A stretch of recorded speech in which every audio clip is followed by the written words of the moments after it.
अब ध्यान से सुनना, अकाउंट्स से ज्यादा इंपॉर्टेंट टॉपिक आज का नेशनल इनकम है। प्लीज चैप्टर 4 जो है वो चैप्टर 3 पे बेस्ड है, बट हम कोशिश करेंगे चैप्टर 3 को यहाँ पर कोऑर्डिनेट करने का, तो थोड़ा सा आप लोग सहयोग करिएगा। स्क्रीन पर जीडीपीएमपी निकालने का तरीका दिख रहा है, वो आपको पता है। जीडीपीएमपी से हम एनएनपीएफसी तक पहुँचते हैं, उसके 3 स्टेप्स को हम फॉलो करते हैं। पहला हो गया आपका डेप्रिसिएशन माइनस करना, दूसरा हो गया आपका एनआईटी माइनस करना, तीसरा हो गया एनएफआईए जोड़ देना। यही ना होता है। अब है यहाँ पे कि methods of calculating national income, तो मेथड 3 है कैलकुलेशन करने के। वैल्यू एडेड मेथड, जिसको हम आउटपुट मेथड कहते हैं, इनकम मेथड जिसको हम फैक्टर पेमेंट मेथड भी कहते हैं, और एक्सपेंडिचर मेथड जिसको हम इनकम डिस्पोजेबल।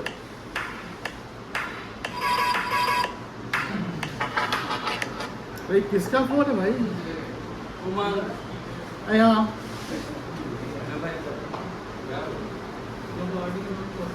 साइलेंस कहाँ रखता है? इतना खतरनाक रिंगटोन का है। हम मेरे रिंगटोन में कभी नहीं रहता है, क्वालिटी में रहता है। अरे देखिए आप सारा कॉन्सेंट्रेशन फोन कर देता है।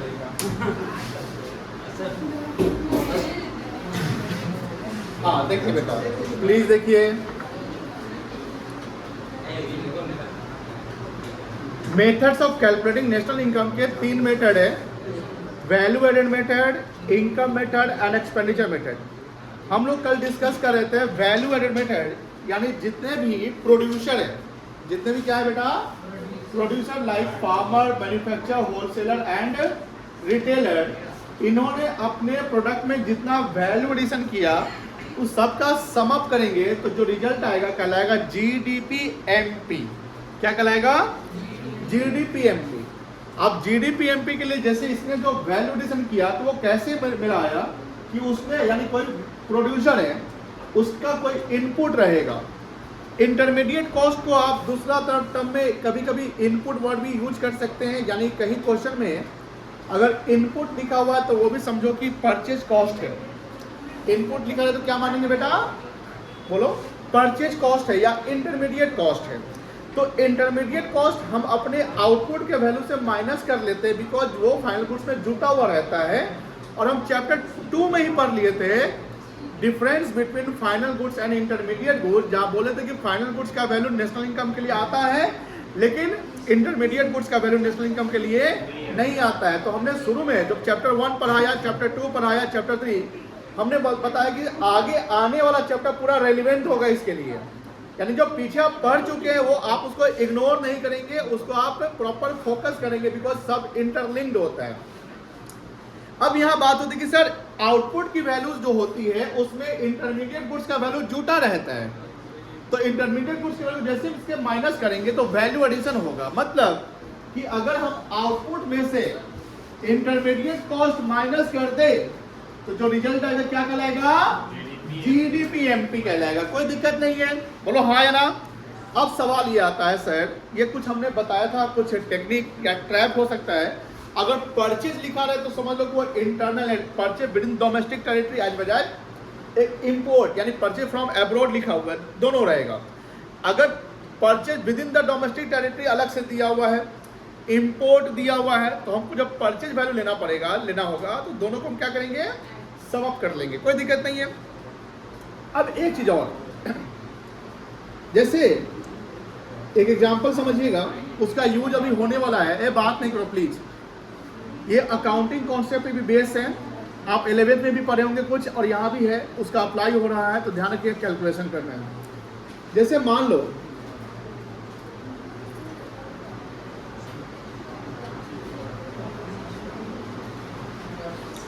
पहले से हमारे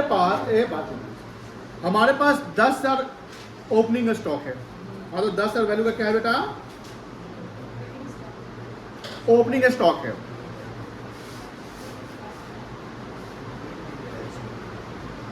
हमने प्रोडक्शन किया 1,20,000 का,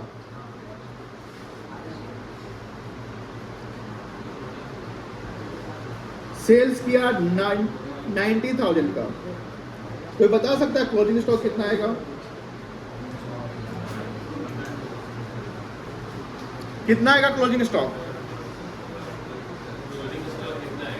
बताओ कितना है क्लोजिंग स्टॉक?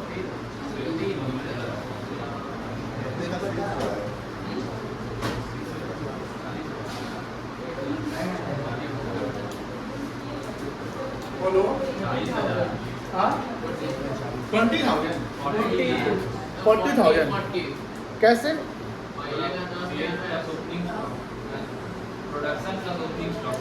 ओपनिंग स्टॉक का मतलब पहले से मेरे पास 10,000 का ओपनिंग स्टॉक है, ड्यूरिंग द ईयर प्रोड्यूस मैंने 1,20,000 का और कर लिया, तो टोटल हो गया 1,30,000 और आउट ऑफ 130 मैंने 90 का सेल कर दिया, तो कितना मेरा बच गया? 40,000।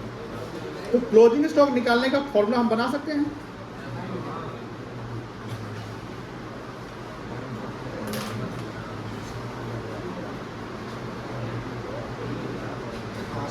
Opening stock plus production minus, ये ना बना फॉर्मूला। आप मुझे बताओ, देखते हैं कौन कितना ध्यान देता है और कल के पढ़ाई पे कौन ध्यान देता है। देखते हैं कितना किसका ब्रेन तेज है।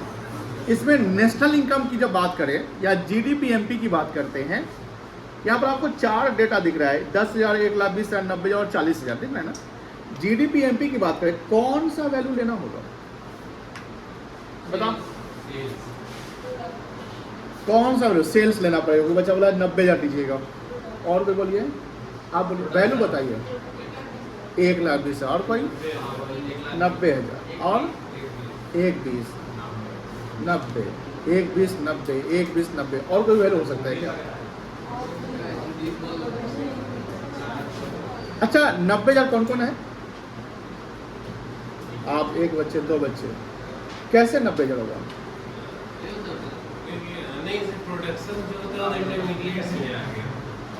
हमने जीडीपी का डेफिनेशन बताया था, कल भी फोकस करवाया था 2-4 वर्ड पे। क्या उसमें लिखा होगा? GDP the market value of all final goods and services produce. क्या बताया था? प्रोड्यूस। प्रोड्यूस मतलब जितना बनकर तैयार हुआ है, नॉट सोल्ड। यानी नेशनल इनकम के लिए हमको ये डेटा चाहिए। नेशनल इनकम में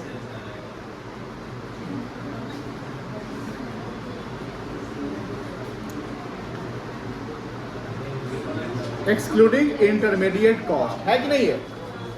अब सवाल यह है, इस इक्वेशन से देखो ध्यान से, अगर मुझे एक फॉर्मूला बनाना पड़े कि सर आप मुझे प्रोडक्शन का फॉर्मूला बना के बताओ। प्रोडक्शन को ये आउटपुट कहेंगे, क्या कहेंगे?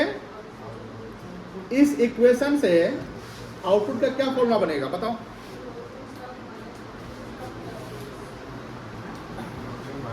अगर हम इस इक्वेशन को लेते हैं और हमको ये डेटा यहाँ लेना है, मतलब आउटपुट को यहाँ लाना है, हमें क्लोजिंग स्टॉक, ओपनिंग स्टॉक और सेल्स पता है, क्या फॉर्मूला बनेगा?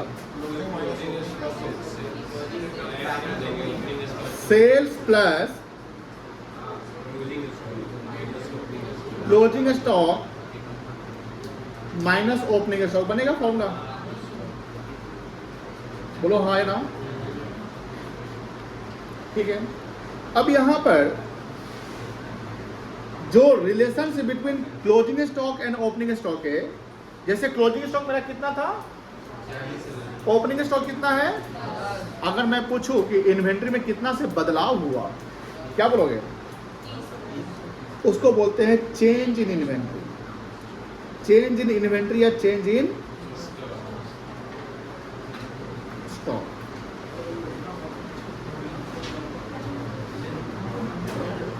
जिसको हम लिखते हैं, डिनोट करते हैं डेल्टा स्टॉक या डेल्टा ए वैभव, ध्यान से पढ़ाई, डेल्टा इन्वेंट्री। डेल्टा मतलब क्या होता है? कितना से चेंज हुआ। तो सर चेंज इन इन्वेंट्री का फॉर्मूला क्या बन रहा है? Closing stock minus opening stock बन रहा है। सर अगर आउटपुट का फॉर्मूला बनाया जाए तो क्या यह फॉर्मूला बन सकता है? Sales plus change in stock. बोलो हाँ या ना। छोटू तुझे बोल रहा है क्या sales plus change in stock बन सकता है फॉर्मूला? देखिए यहां फॉर्मूला देखिए आउटपुट का सेल्स प्लस माइनस, अब इसको हमने नेट ऑफ करके ले आया, चेंज इन स्टॉक ले आया, तो चेंज इन स्टॉक यहाँ 30,000 हो जाएगा, 40 माइनस 10 कितना हो जाएगा? 30,000, और सेल्स कितना है? 90,000, तो 90 प्लस 30 कितना हो जाएगा? 1,20,000। सर तो आउटपुट का एक ही फॉर्मूला ऐसा नहीं हो सकता है, आउटपुट का फॉर्मूला यही बन सकता है sales plus change in stock. Sir कौन सा फॉर्मूला कब अप्लाई करें? मान लो क्वेश्चन में सेल्स दिया हुआ और चेंज इन स्टॉक ही दे दिया, सॉरी क्या बोला, सेल्स है ना, क्वेश्चन में सेल्स वैल्यू दिया हुआ है और चेंज इन स्टॉक दिया, क्लोजिंग स्टॉक और ओपनिंग स्टॉक अलग से नहीं दिया, तब क्या करोगे? Sales plus change in stock करोगे। अब आपका सवाल होगा सर मान लेते हैं चेंज इन स्टॉक नेगेटिव नहीं हो सकता है? हो सकता है ना, मान लो ओपनिंग स्टॉक ज्यादा और क्लोजिंग स्टॉक, तो जब नेगेटिव स्टॉक हो जाएगा, चेंज इन स्टॉक नेगेटिव होगा, तब क्या करोगे? Sales minus change in stock हो जाएगा, यानी चेंज स्टॉक प्लस कब होगा? जब वो क्या होगा बेटा? पॉजिटिव होगा। और sales minus change in stock कब होगा? जब चेंज स्टॉक क्या होगा बेटा? नेगेटिव। कब? जब ओपनिंग स्टॉक ज्यादा होगा, क्योंकि ओपनिंग स्टॉक माइनस करते ना, कोई दिक्कत नहीं है, चेंज स्टॉक। क्लियर है ना, समझ गए? अब देखो ध्यान से थोड़ा क्रक्स पे आइए। GDPMP, इसको एक और नाम से जानेंगे GVAMP। बोलो हाँ या ना। अब सर GDPMP निकालने का फॉर्मूला क्या आपने बताया? बोलो आउटपुट माइनस इंटरमीडिएट कॉस्ट बनाया ना। सर आउटपुट का फॉर्मूला क्या बनाया?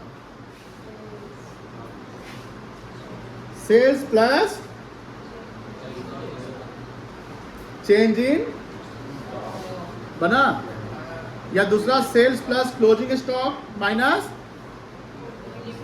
शांत हो, sales plus closing stock minus opening stock. कोई दिक्कत? अब सर मान लो देखो ध्यान से, NNPFC निकालना है, देखो ध्यान से, ध्यान से देखना आप। NNPFC equals to GDPMP। अब यहां पर ऐसे फॉर्मूला में जैसे आप जब ये इक्वेशन हमारा बनाना हो तो ध्यान रखिएगा कि जो लेफ्ट साइड का जो वैल्यू है, जो लेफ्ट साइड जो भी डेटा है वो हमें फाइंड आउट करना है, ये हमें फाइंड आउट करना है। NNFC क्या करना है बेटा? टू फाइंड आउट, मतलब ये हमको निकालना है, और ये जो है गिवन है, ध्यान रखिएगा। यानी हम, मेरा स्टार्टिंग पॉइंट क्या होगा? बोलो, मतलब हमको शुरुआत कहां से करना है? देखिए एकदम दिमाग को मतलब लॉजिक लगाइए, हमको शुरुआत करना है GDPMP, यानी हम अभी GDPMP पे बैठे हुए हैं, और हम, मेरा एंड पॉइंट कहां होगा? डेस्टिनेशन कहां है? हमको पहुंचना है NNPFC पे। बात समझ आई ना? तो GDPMP से चले और NNPFC पे पहुंचना है तो हमको क्या एडजस्ट करना है वो देखना पड़ेगा। तो यहां पर आप मिलाइए, देखो यहां पर इस तीन में सबसे कॉमन P है, नेट है ये, नेशनल है ये, और factor cost, net, gross, depreciation, national, domestic, NFIA, FC, MP, NID। तो हमने स्टेप बताया था कल भी कि सबसे पहले जब हम GDPMP से शुरुआत करें तो सबसे पहले हमको क्या एडजस्ट करना पड़ेगा? डेप्रिसिएशन। अगर अब पूछे कि बाबा बताओ यहां पर अगर हम सिर्फ डेप्रिसिएशन एडजस्ट किए तो क्या फॉर्मूला क्या बनेगा, ये रिजल्ट क्या आएगा?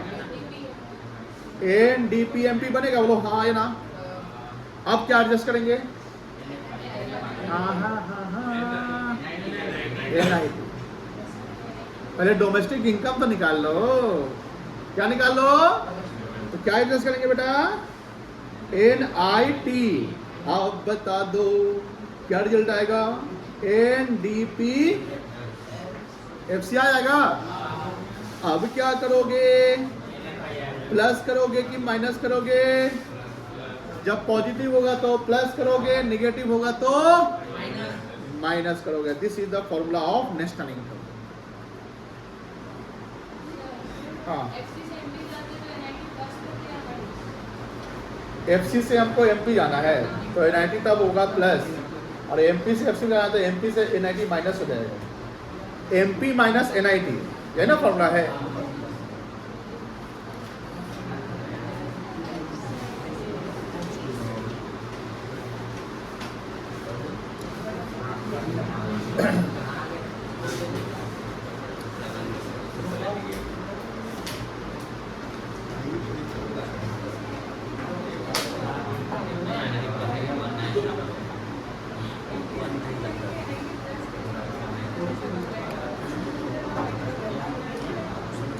देखो यहाँ पर कहाँ था जी? हाँ, MP माइनस NIT बराबर FC होगा, और FC प्लस NIT बराबर क्या होगा? FP। वो स्क्रीन पर देखो, चैप्टर 3 का है, समझ में आ रहा है क्या होता है? याद है?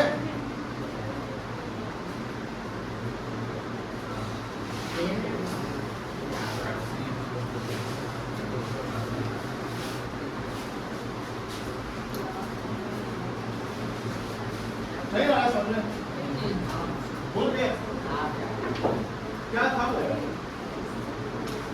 फैक्टर कॉस्ट, जैसे क्या होता है? फैक्टर कॉस्ट का मतलब हुआ जो सामान हमने बना रखा है उसमें अभी सब्सिडी और इनडायरेक्ट टैक्स एडजस्ट करना बाकी है।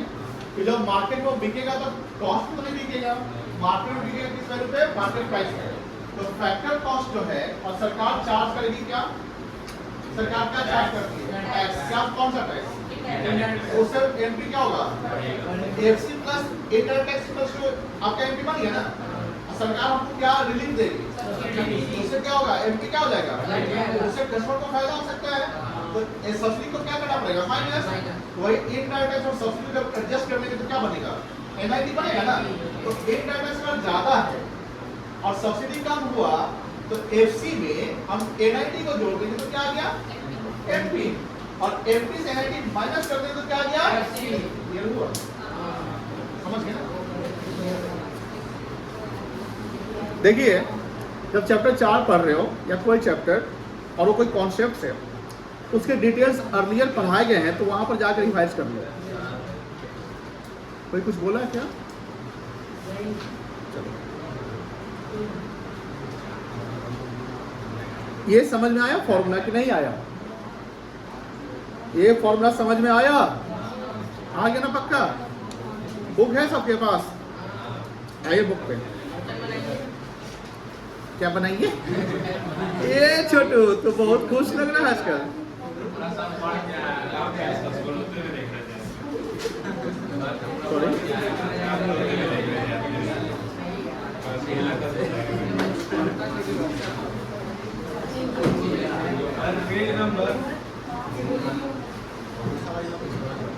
क्या जरूरत है पेज की जब आपके सामने ही क्वेश्चन है? 1 से लेकर 6 तक तुम सब लोग आराम से चुटकी में बना दोगे। बनाओ। अरे पेज नंबर पता नहीं दिख रहा